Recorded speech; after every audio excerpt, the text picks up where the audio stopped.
शांति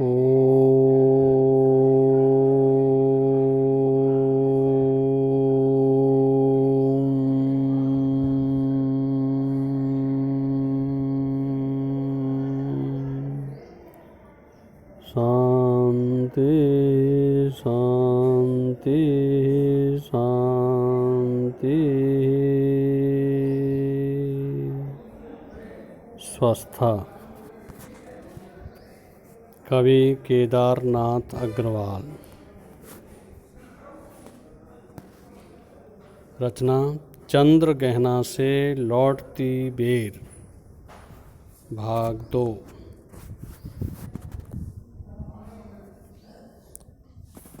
कविता का परिचय। प्रस्तुत कविता में कवि का प्रकृति के प्रति गहन अनुराग व्यक्त हुआ है। वह चंद्रगैना नामक स्थान से लौट रहा है। लौटते हुए उसके किसान मन को खेत खलियान एवं उनका प्राकृतिक परिवेश सहज आकर्षित कर लेता है। इस कविता में कवि की उस सृजनात्मक कल्पना की अभिव्यक्ति है जो साधारण चीज़ों में भी असाधारण सौंदर्य देखती है और उस सौंदर्य को शहरी विकास की तीव्र गति के बीच भी अपनी संवेदना में सुरक्षित रखना चाहती है। यहाँ प्रकृति और संस्कृति की एकता व्यक्त हुई है।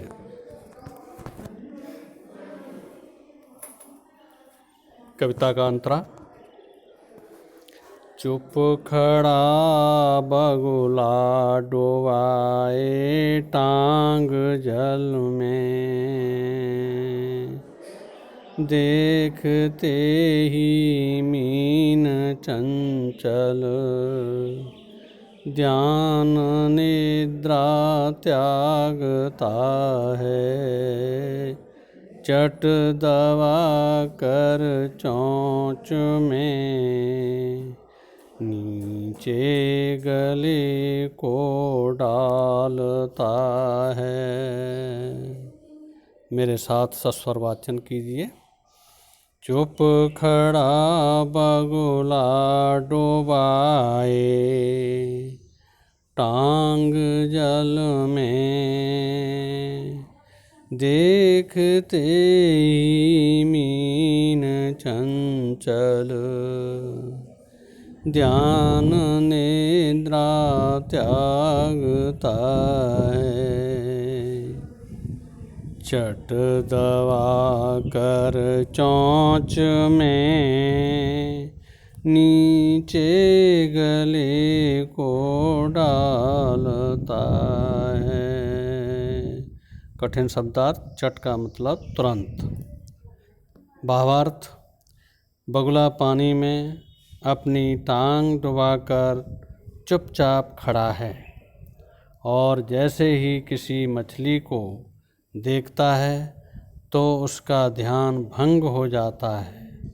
वह चट से उसे चोंच में दबाकर अपने गले के नीचे उतार लेता है। अगला अंतरा। एक काले माथ वाली चतुर चिड़िया, श्वेत पंखों के झपाटे मार फौरन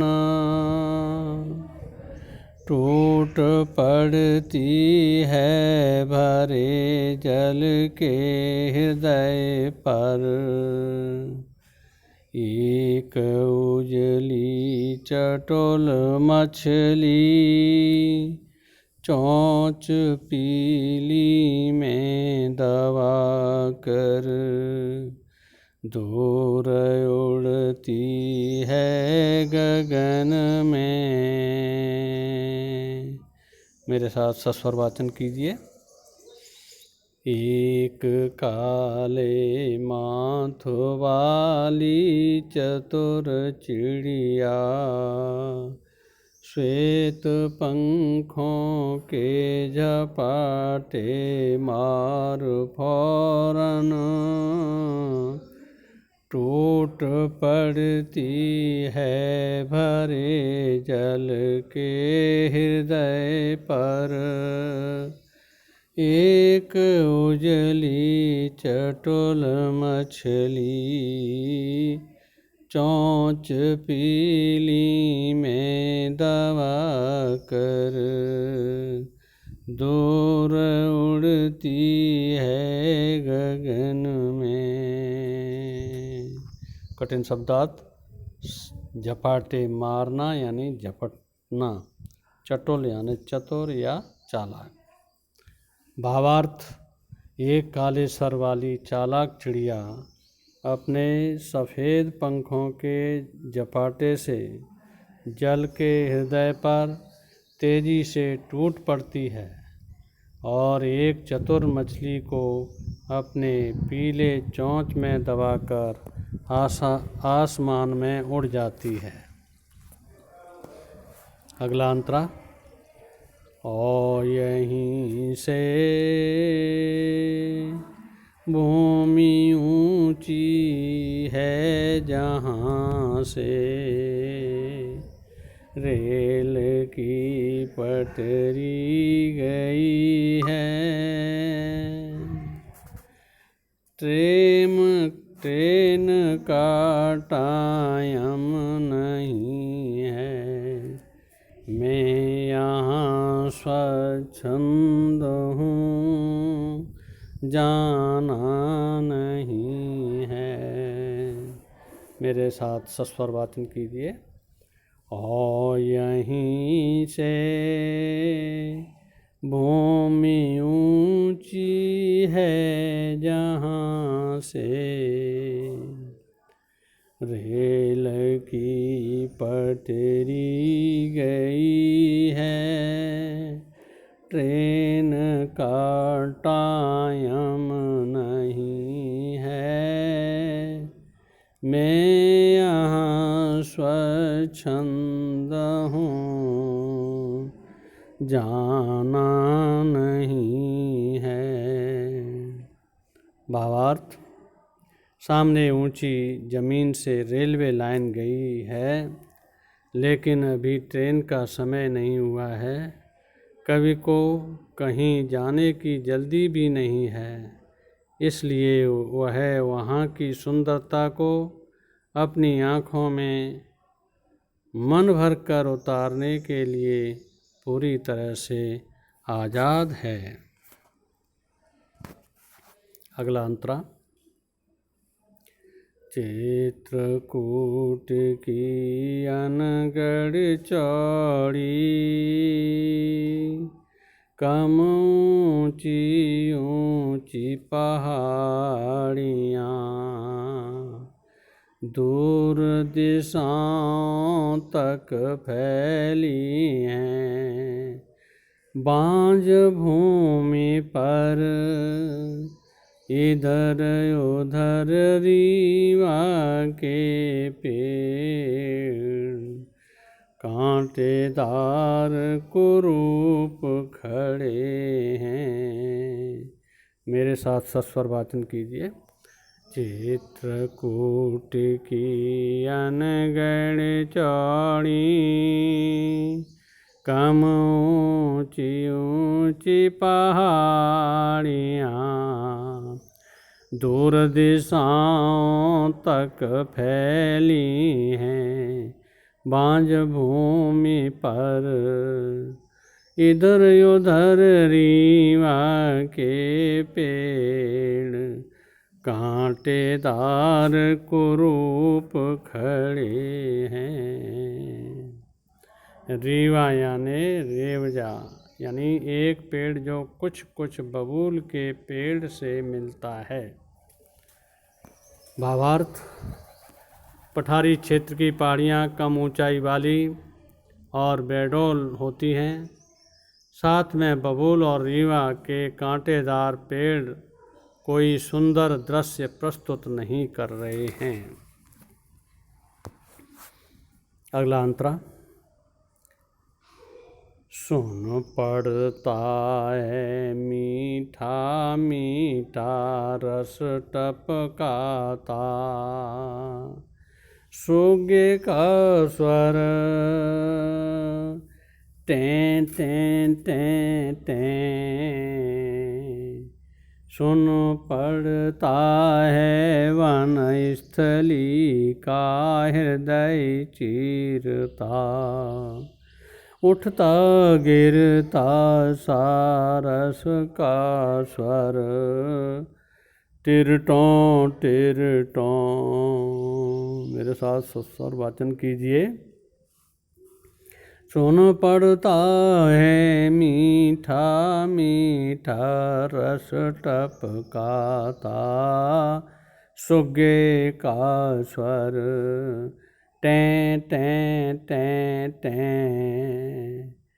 सुन पड़ता है वन स्थली का हृदय चीरता, उठता गिरता सारस का स्वर टिरटों टिरटों।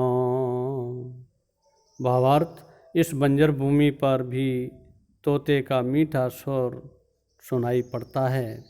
सारस की आवाज़ जंगल के सीने को चीरते हुए निकल जाती है।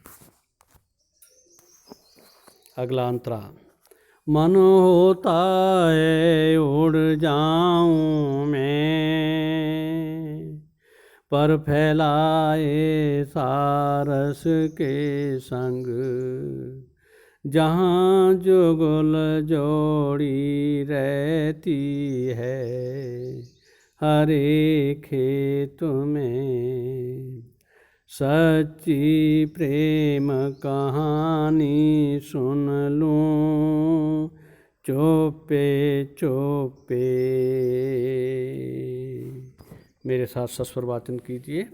मन होता है उड़ जाऊं मैं, पर फैलाए सारस के संग, जहाँ जुगल जोड़ी रहती है हरे खेत में। सच्ची प्रेम कहानी सुन लूं चुप्पे चुप्पे। कठिन शब्दार्थ। जुगल यानी युगल यानी दो। भावार्थ, कवि का मन करता है कि वो उसी सारस के साथ पंख फैलाकर उड़ जाए। कवि उड़कर वहाँ पहुँचना चाहता है जहाँ हरे खेत में कोई प्रेमी युगल छुपकर मिल रहे हैं। वहाँ दबे पाँव जाकर कवि उनकी प्रेम कहानी सुनना चाहता है। प्रश्न, बोध प्रश्न जो कक्षा कार्य के रूप में अपनी अभ्यास पुस्तिका में करने हैं।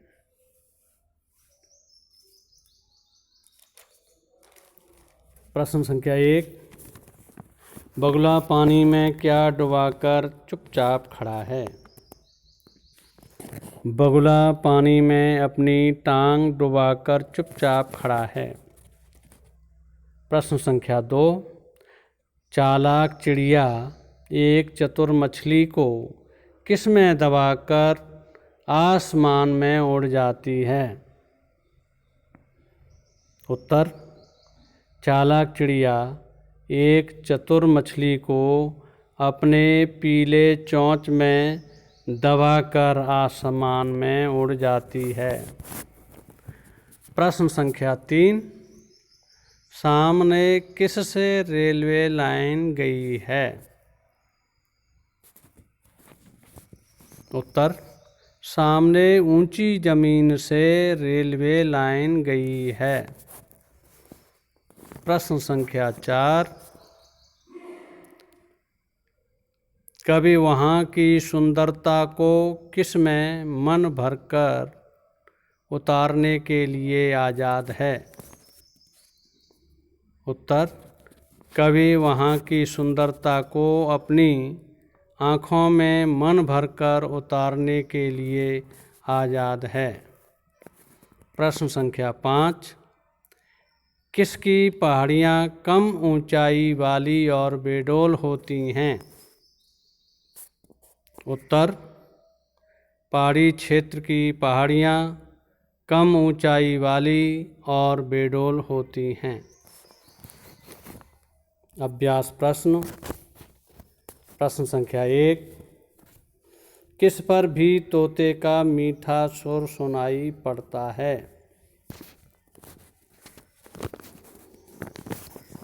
प्रश्न संख्या 2, किसकी आवाज़ जंगल के सीने को चीरती हुई निकल जाती है? प्रश्न संख्या 3, कवि किसके साथ पंख फैलाकर उड़ जाना चाहता है?